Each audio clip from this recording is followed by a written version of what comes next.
Hi everyone.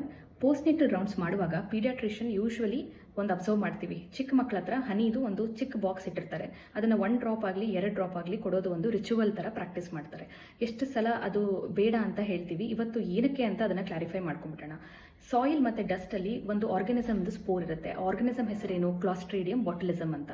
ಈ organism very easily ಹನಿ ಹಾಗೂ ನಿಮ್ಮ ಕ್ಯಾಂಡ್ ಫುಡ್ ಐಟಮ್ಸ್ ಇರುತ್ತಲ್ಲ ಅದರಲ್ಲಿ ಗ್ರೋತ್ನ ಕಂಡು ಬಂದಿದೆ.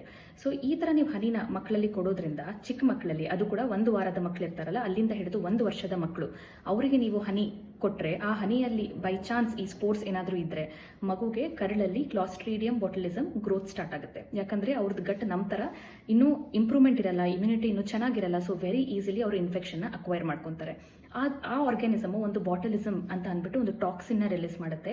ಅದು ಮಕ್ಕಳಿಂದು ಮಸಲ್ಸ್ನ ಪ್ಯಾರಲೈಸ್ ಮಾಡುತ್ತೆ. ಅಂದರೆ ನಿಮ್ಮ ಮಗುಗೆ ಇನಿಷಿಯಲ್ ಸಿಂಪ್ಟಮ್ಸ್ ಯಾವ ಥರ ಇರ್ಬೋದು, ಕಾನ್ಸ್ಟಿಪೇಷನ್ ಥರ ಸ್ಟಾರ್ಟ್ ಆಗುತ್ತೆ. ಮೆಲ್ಲಕ್ಕೆ ಮಗು ಹಾಲು ಕುಡಿಯೋದನ್ನು ನಿಲ್ಲಿಸುತ್ತೆ. ಆಮೇಲೆ ಉಸಿರಾಟ ಆಡೋದಕ್ಕೂ ಕೂಡ ತೊಂದರೆ ಆಗುತ್ತೆ.